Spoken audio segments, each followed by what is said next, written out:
طلاب جريد 6 المنهج الإماراتي أهلا بيكم. ده موضوع من مواضيع الكتابة اللي موجودة عندنا مكررة عندنا في سنة 6، سواء كان المنهج Bridge to Success أو منهج Access. Favorite Sport الرياضة المفضلة. هنا ده إيميل مبعوث لعالية، فأنا هبدأ وأقول Dear عالية, how are you؟ كيف حالك؟ I'm writing to tell you about my favorite sport. أنا بكتب لك علشان أخبرك عن الرياضة المفضلة لدي. وبعدين أبدأ بجملة افتتاحية لطيفة جدا وبسيطة في نفس الوقت. Everyone has a favorite sport that they enjoy playing. كل واحد عنده رياضة مفضلة بيستمتع وهو بيلعبها. Some people enjoy team sports، يعني بعض الناس بيحبوا الرياضات الجماعية such as مثل baseball, basketball and football، يعني زي البيسبول والباسكتبول والفوتبول. while others بينما الآخرون prefer individual sports بيحبوا الرياضات الفردية بقى individual sports اللي هي الرياضات الفردية such as karate and judo، زي الكاراتيه والجودو. بعد كده هبدأ with a capital letter again. My favorite sport is football. اتكلم بقى عن رياضتي المفضلة وأقول إن الرياضة المفضلة لدي الفوتبول، ودي أنسب رياضة ممكن تتكلم عنها.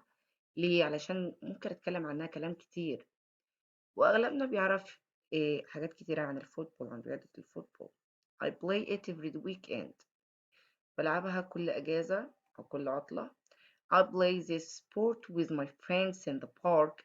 أنا بلعب الرياضة دي مع أصدقائي في المنتزه.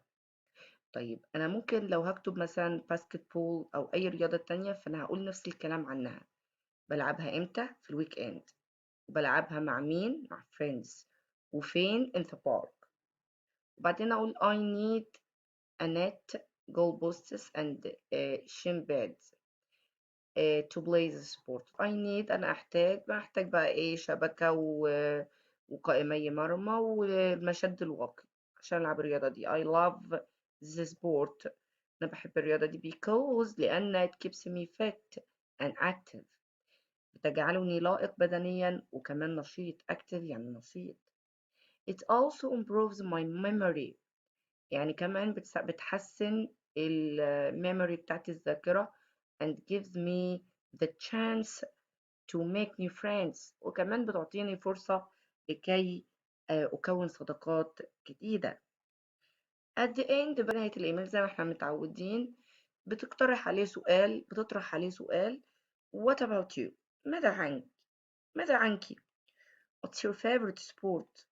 يعني ايه الرياضة المفضلة لديكِ؟ طبعًا أنا كاتبة لها السؤال ده عشان هي تكتب لي ترد عليَّ بقى تاني. yours عزيزتِك، وهامضي باسمي تحت اللي هو نور، نورة. هامضي بالاسم بتاعي تحت نورة.